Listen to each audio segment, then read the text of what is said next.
దేవుని పరిశుద్ధ నామానికి వందనములు. ఈరోజు దేవుని వాగ్దానము, దేవుడు మనతో మాట్లాడుతున్న మాట ఏంటంటే, ప్రార్థన. ఎన్ని రకాల ప్రార్థనలు ఉంటాయి? మీలో ఎవరికైనా తెలిసి ఉంటే కింద కామెంట్లో పెట్టండి ఎన్ని రకాల ప్రార్థనలు ఉంటాయో. నాకు తెలిసినంత వరకు అయితే ఇంచుమించు చాలా రకాల ప్రార్థనలు ఉన్నాయి. దాంట్లో కొన్ని ప్రార్థనలు ఏంటి అంటే 7 ప్రార్థనలు ఉంటాయి. ఒకటి వ్యక్తిగత ప్రార్థన, కుటుంబ ప్రార్థన, సంఘ ప్రార్థన, ఉపవాస ప్రార్థన, ఇలా ఇంచుమించు 7 రకాల ప్రార్థనలు ఉన్నాయి.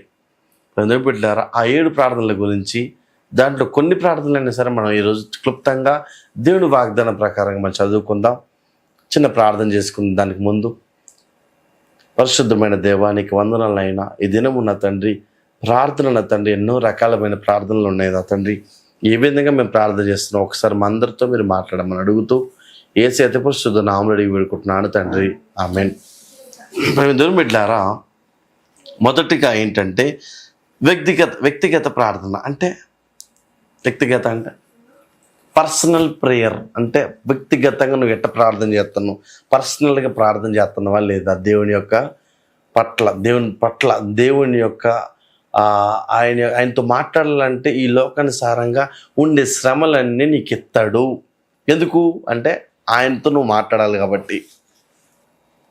మరి నీకు ఏ శ్రమలు లేవు, నాకు ఏ శ్రమలు వద్దు, నాకు ఎన్ని ఇబ్బందులు వస్తున్నాయి నా తల్లిదండ్రుల ద్వారా, నా ప్రార్థన ద్వారా, అసలు నాకున్న సమస్యల ద్వారా, నాకున్న ఇబ్బందుల ద్వారా ఏంది ఇంత టార్చర్ అయిపోతున్నా నేను, నాకు ఇవన్నిటికీ ఒక ముగింపు లేదా, ఒక ఎండ్ లేదా అని అనిపిస్తుందేమో నీకు శ్రమ లేకపోతే దేవుడి దగ్గర నువ్వు రావు, నీకు కష్టం లేకపోతే దేవుడి దగ్గర నువ్వు రావు.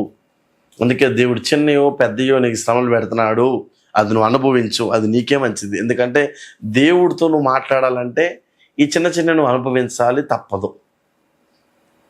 దేవుడు నీతో మాట్లాడుతున్న మాట ఏంటంటే వ్యక్తిగత ప్రార్థన. ఎక్కువగా మొదటి సమూయేలు గ్రంథంలో 1వ అధ్యాయం 10-11 వచనాలు అక్కడ ఏముంటుందంటే హన్నా వ్యక్తిగత ప్రార్థన ఉంటుంది. చూసారా? ఎప్పుడన్నా బైబిల్ చదువుతున్నారా లేదా మీరు అందరూ? హన్నా గురించి మీ అందరు తెలుసు కదా. హన్నా ఏం చేసింది? వ్యక్తిగతంగా తన మనసులో తన గురించి, తన ఆలోచనలను బట్టి తను ఏం చేసింది? ప్రార్థన చేయడం మొదలుపెట్టింది. వ్యక్తిగతంగా ప్రార్థన చేసింది. మనుషులు కనబడాలి ఎప్పుడు ప్రార్థన చేయాలి హన్నా. బైబిల్ గ్రంథంలో హన్నా ఒక మంచి భక్తురాలు. దేవుని బిడ్డలారా, హన్నా ప్రార్థన చేసింది, వ్యక్తిగతంగా ప్రార్థన చేసింది. వ్యక్తిగతంగా దేవుడు అనేకమైన ప్రత్యుత్తరమే తనకిచ్చాడు. అంటే జీవితంలో దేవుని బిడ్డలారా, వ్యక్తిగత ప్రార్థన దేవుడితో అటాచ్మెంట్ అయి ఉండాలి. నువ్వు ఉన్నావా లేదా? ఒకసారి ఆత్మ పరిశీలన చేసుకో. నీ యొక్క ఆత్మ పరిశీలన చేసుకో. నీ మైండ్కి నువ్వు ఆలోచించుకో. వ్యక్తిగతంగా ఉంటున్నావా? ఎప్పుడు చూసినా చర్చిలో ప్రార్థన, ఎప్పుడు చూసినా 10 మందిలో ప్రార్థన, ఎప్పుడు చూసినా కుటుంబ ప్రార్థన. ఇవి కాదు. ఆ ప్రార్థన దానికే ఉంటాయి. కానీ అన్నిటికంటే ముఖ్యమైన ప్రార్థన ఏంటంటే వ్యక్తిగతంగా ఉండాలి ప్రార్థన. ఆ వ్యక్తిగత ప్రార్థన నీలో ఉందా లేదా? ఎందుకు బిడ్డ? రెండోది కుటుంబ ప్రార్థనలు ఉండాలి. యోబు గ్రంథం 1వ అధ్యాయం 5వ వచనం అక్కడ ఏముంటుందంటే, బ్రదర్ బిడ్డారా, యోబు తన కుటుంబం గురించి ఎంతో పోరాడుతూ ఉంటాడు. బ్రదర్ బిడ్డారా, ఆయన తన కుమారులు ఎక్కడ తప్పు చేశారేమో అని చెప్పి తన కుమార్తెలు ఎంతో దేవుడికి బలిచ్చి అనేక రకాలుగా తన కుమార్తెల్ని కాపాడుకుంటూ ఉంటాడు అక్కడ యోబు. అంటే తన కుటుంబంలో ఎట్ట సరిపెట్టుకోవాలో, ఎట్ట సరిదిద్దుకోవాలో తనకి అర్థమైపోయింది. దేవుడు తనకిచ్చిన జ్ఞానం అలాంటిది. మరి దేవుడు నీకు ఇచ్చాడా లేదా? ఆ కుటుంబం యొక్క సరిపెట్టే ఒక ఆలోచన దేవుడు నీకు ఇచ్చాడా లేదా? ఒక్కసారి నువ్వు ఆత్మ పరిశీలన చేసుకో. ఒక్కసారి అందరం బిడ్డారా, కుటుంబ ప్రార్థన ప్రతి ఒక్క జీవితంలో, ప్రతి కుటుంబంలో ఉండాలి. ఎందుకు అంటే, నువ్వు ఒకవేళ కుటుంబ ప్రార్థనలు దాంట్లో ఉంటే అందరితో సమాధానంగా ఉంటావు, అందరితో ఐక్యతతో ఉంటావు, అందరితో వివేచన కలిగి ఉంటావు, అందరితో లోబడి జీవితావు. ఇవన్నీ రకాలమైన ఆలోచనలు ఉంటాయి. ఇంట్లో బాధలు కూడా ప్రార్థనలో పంచుకోవచ్చు. అందుకని కుటుంబ ప్రార్థన అనేది చాలా ఇంపార్టెంట్ వాడికి. బిడ్డారా, ఈ కాలంలో వ్యక్తిగత ప్రార్థన లేకుండా జీవిస్తున్నామేమో, కుటుంబ ప్రార్థన లేకుండా జీవిస్తున్నామేమో. దేవుడినితో మాట్లాడుతున్నాడు ఈ దినం. పర్సనల్గా ప్రార్థన చేస్తలేవా దేవుడికి? అందరి ముందు ప్రార్థన చేయడం గొప్ప కాదు. దేవుడితో పర్సనల్గా నువ్వు మాట్లాడడం గొప్ప. దేవుడు నీతో ఏం మాట్లాడుతున్నాడు, అసలు నీతో ఎప్పుడన్నా దేవుడు మాట్లాడుతున్నాడు లేదా కనుక్కోను. ఎప్పుడన్నా ఎట్లా మాట్లాడతాడు తెలుసా? నువ్వు ప్రార్థనలో పోతున్నప్పుడు ఒక దర్శనం ఇస్తాడు. నువ్వు కళ్ళు మూసుకున్నప్పుడు దేవుడు ఇస్తాడు, పలానా దర్శనం ఇస్తాడు. అది దేవునితో మాట్లాడే సూచన. వ్యక్తిగత ప్రార్థన చేసుకోవాలి.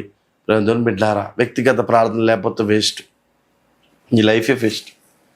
పర్సనల్ ప్రేయర్ ఉండాలి. దేవుడితో పర్సనల్ అటాచ్మెంట్ ఉండాలి.